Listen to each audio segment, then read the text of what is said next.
Concussion substitute గురించి పెద్ద చర్చే జరుగుతుంది. అసలు ఏంటి? ఎందుకు అలా జరుగుతుంది? అసలు ఏం జరిగింది?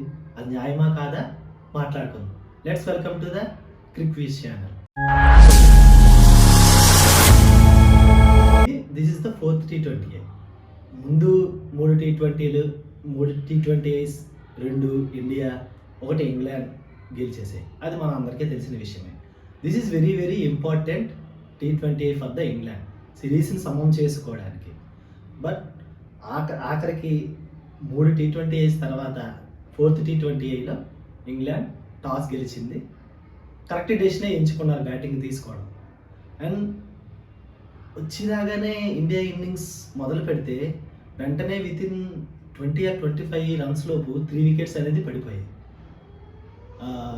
అది ఇండియన్ కోలుకోలేని దెబ్బతీస్తుంది అని అనుకునే లోపే హార్దిక్ పాండ్యా అండ్ దూబే పార్ట్నర్షిప్ రూపంలో ఇండియా మోర్ దాన్ 180 స్కోర్ అనేది చేయగలిగింది.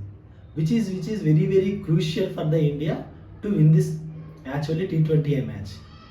బట్ ఇది ఇంగ్లాండ్కి సరిపోదా అంటే ఇది అస్సలు సరిపోదు. బికాస్ మ్యాచ్ జరుగుతుంది పూణేలో కాబట్టి this is a flat wicket.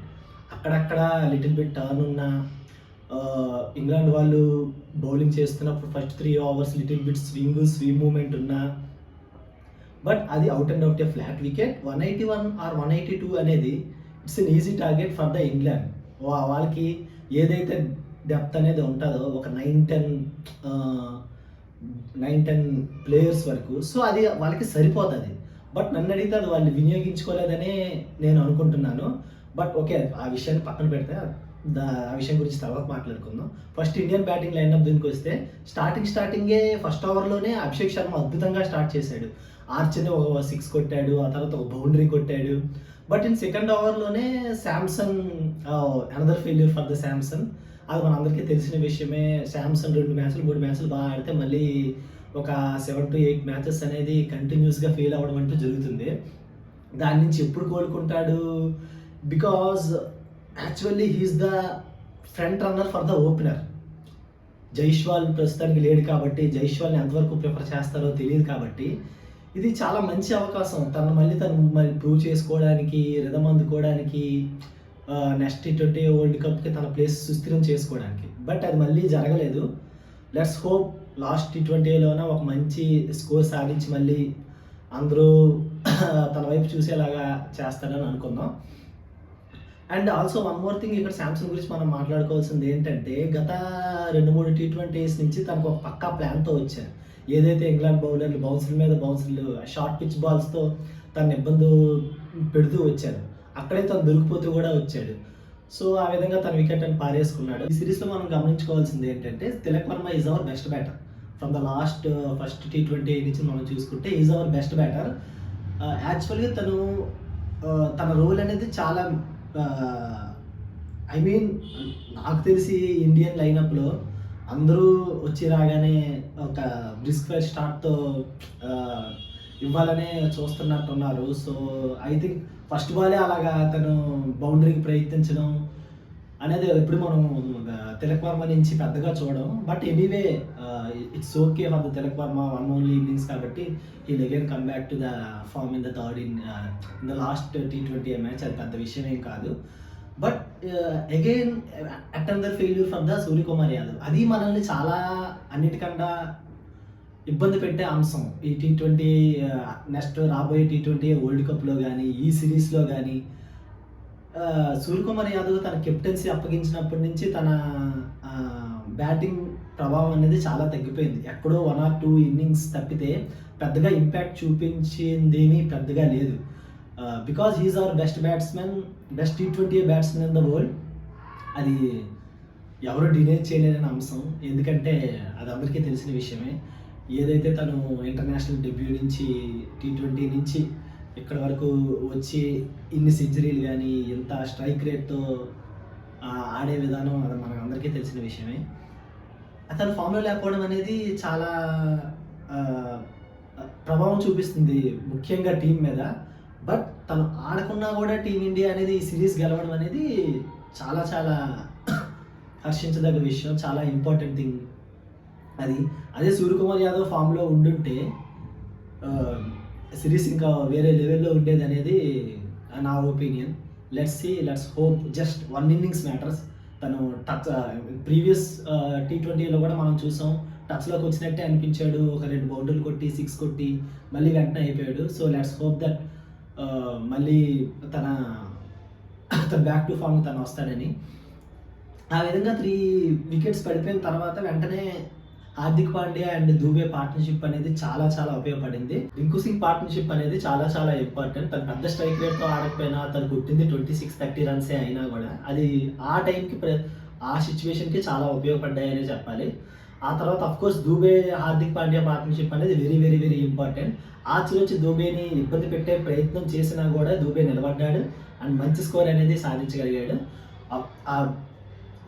Very good strike రేట్తో ఇద్దరు 26 విత్ 27 బాల్స్లోనే 50 చేరుకున్నారు. అదే 180 ఇండియా రావడానికి చాలా ఉపయోగపడింది. స్టార్టింగ్లో కొంచెం టైం తీసుకున్నాడు హార్దిక్ పాండ్యా. తను 14 బాల్స్ 16 రన్స్ అండ్ దెన్ తను స్టార్ట్ చేశాడు తన ట్రేడ్ మార్క్ షాట్స్తో. ఏవైతే తను యార్కర్స్ని 6గా పంపించగలిగాడో అది చాలా అద్భుతమనే చెప్పాలి. Only Hardik Pandya can do that నేను అనుకుంటున్నాను. అండ్ దెన్ ఆఫ్టర్ 180 రీచ్ అయిన తర్వాత నా వరకు చెప్పాలంటే అది పెద్దగా సరిపోదేమో అనిపించింది target. Because due came later in the second ఇన్నింగ్స్లో డ్యూ ఎలాగో వస్తుంది. ఇంగ్లాండ్ బ్యాటర్స్ ఆల్సో కూడా చాలా డెప్త్ ఉంది. బట్లర్ చాలా ఫామ్లో ఉన్నాడు, లివింగ్స్టన్ ముందుసారి బాగా ఆడాడు. So and also opener Ben Duckett కూడా మంచి ఫామ్లో ఉన్నాడు, ముందు 50 కొట్టి. సో ఐ థింక్ 181 ఈజీగా చేసేస్తారు అనుకున్నాం. అలాగే స్టార్ట్ చేశారు కూడా సెకండ్ ఇన్నింగ్స్ మంచి పార్ట్నర్షిప్తో.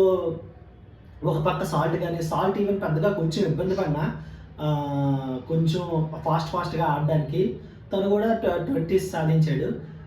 అండ్ బెంటగెట్ మాత్రం ఎక్కడ ఆగలేదు. పవర్ ప్లేలో ప్రతి ఒక్కరిని కొడుతూనే వచ్చాడు. అక్షర్ పటేల్ అయితే చాలా గట్టిగా ఆడాడు, రివర్స్ స్వీప్ కూడా ఆడాడు. సో బట్ ఒక ఫాల్ షాట్తో ఎప్పుడైతే బెంటగెట్ వికెట్ పడిందో అక్కడి నుంచి ఇండియాకి వికెట్లు రావడం స్టార్ట్ అయింది. బట్ వాళ్ళు ఏమాత్రం రన్ రేట్ని మాత్రం తగ్గించే ప్రయత్నం అనేది చేయలేదు. బట్ నేను ప్రత్యేకంగా చెప్పుకోవాలనుకుంటే మాత్రం Buttler wicket is the turning point of the match. Because Buttler ఏదైతే ఫామ్లో ఉన్నాడో 181 అనేది అతనికి పెద్ద కష్టమేమీ కాదు టార్గెట్. బట్ అతని వికెట్ అనేది చాలా చాలా ఇంపార్టెంట్ ఆ టైంలో పర్టికులర్గా. అంతకుముందే అఫ్కోర్స్ అక్షర్ పటేల్ ఒక అద్భుతమైన డెలివరీతో బాగా లోపలికి బాల్ వేసే ప్రయత్నం చేశాడు. కట్ షాట్ ఆడదాం అనుకున్నాడు సాల్ట్, బట్ లైన్ మిస్ అయిపోయాడు అండ్ బాల్ కూడా చాలా స్పీడ్గా వచ్చింది. సో దాంతో బౌల్డ్ అవడంతో ఎప్పుడైతే బట్లర్ అనేది the same thing happens with the Buttler also. Bishnoi చాలా స్పీడ్గా వేసాడు. చాలా స్పీడ్గా వేయడంతో తనకు టైం దొరకలేదు. అఫ్కోర్స్ తను కొంచెం లేట్ అయ్యాడు బాల్ మీద అది బట్లర్. దాంతో ఎప్పుడైతే తన వికెట్ పడిందో అక్కడ ఇండియాకి మళ్ళీ ఆశలు చెల్లించే India can win the match, ఈ సిరీస్ని గెలుచుకోవడానికని. ఆ తర్వాత లివింగ్స్టన్ కూడా తొందరగా అయిపోవడంతో that is also one of the another turning point of the wicket. ఎందుకంటే లివింగ్స్టన్ చాలా పెద్ద సిక్స్లు కొట్టగలడు, మనందరికీ తెలిసిన విషయమే. సో ఆ రిక్వైర్డ్ రన్ రేట్ని ఇండియా మెయింటైన్ చేయగలుగుతూ వచ్చారు, 10 and then 11 and then 12. So ఆ విధంగా ఆ రిక్వైర్డ్ రన్ రేట్ మెయింటైన్ అవుతూ వచ్చింది. బట్ అన్నిటికన్నా ఒక సర్ప్రైజింగ్ విషయం ఏం జరిగింది అంటే దూబే ప్లేస్లో హర్షిత్ రాణా రావడం కన్కషన్ సబ్స్టిట్యూట్ కింద. అది చాలా అందరికీ సర్ప్రైజ్ని గురి చేసింది. బికాస్ కన్కషన్ సబ్స్టిట్యూట్ అంటేనే there is similar kind of a similar set of a allrounder or the batter or bowler అనేది టీంలోకి రావడం ఇంకొక అతని ప్లేస్లో. దూబేకి మనం లాస్ట్ ఓవర్లో మనం గమనించుకుంటే ఓవర్ 10 ఏదైతే బౌన్సర్ వేసాడో అది తలకు తగిలింది.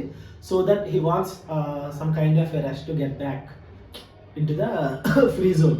సో దానివల్ల తనను బయట కూర్చోబెట్టారు. అంతవరకు బాగానే ఉంది. బట్ అసలు సంబంధమే లేదు కదా దూబేకిను హర్షిత్ రాణాకి. Because Harshit Rana is a pure batter, I mean pure bowler who can bat a little bit, not even a little bit అని చెప్పలేను, యాజ్ ఏ ప్యూర్ బౌలర్ కింద వస్తాడు. But Dube is pure kind of a batter who can bowl around 120 to 130 km/h. బట్ అది ఆ similar set ఎలా అనిపించిందో మరి ఇండియన్ మేనేజ్మెంట్ నాకైతే అర్థం కాలేదు. డిసిజన్ అయితే నేనైతే అన్ఫేర్ అనుకుంటున్నాను. మరి మీరేమనుకుంటున్నారో కామెంట్స్లో తెలియజేయండి. This is completely unfair. Because ఇండియాకి ఏదైతే అడ్వాంటేజ్ వచ్చేసిందో అప్పటికే మనకి 5 ప్యూర్ బౌలర్స్ ఉన్నారు. ఆ 5 ప్యూర్ బౌలర్స్తో పాటు హర్షిత్ రాణా యాడ్ అవడంతో ఇండియాకి చాలా ఆప్షన్స్ అనేవి వచ్చాయి. ఏదైతే సూర్యకుమార్ యాదవ్ ఆప్షన్ చక్కగా ఉపయోగించుకున్నాడు, అది బాగా హెల్ప్ అయింది ఇండియాకి. నాట్ ఓన్లీ మ్యాచ్ విన్ అవ్వడానికి కాదు, ఇది సిరీస్ విన్ అవ్వడానికి కదా.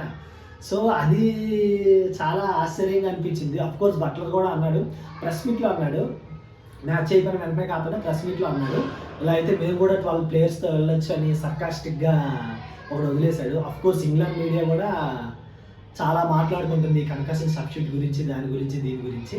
సో ఏదైతేనే ఇండియా సిరీస్ అనేది గెలిచేసింది. నేనైతే అఫ్కోర్స్ ఫస్ట్ ఇన్నింగ్స్ అయిపోయిన తర్వాత ఇది ఇంగ్లాండ్ విన్ అవుద్ది, 50 T20 ఇంట్రెస్ట్ చాలా 50 T20 మ్యాచ్ చాలా ఇంట్రెస్టింగ్గా ఉండబోతుంది అని అనుకున్నాం. బట్ అంతలోపు ఇండియా గెలిచేసింది. And congratulations to the India and bad luck for the England. That's it. మళ్ళీ నెక్స్ట్ వచ్చే వీడియోలో మాట్లాడుకుందాం. అంతవరకు బాయ్.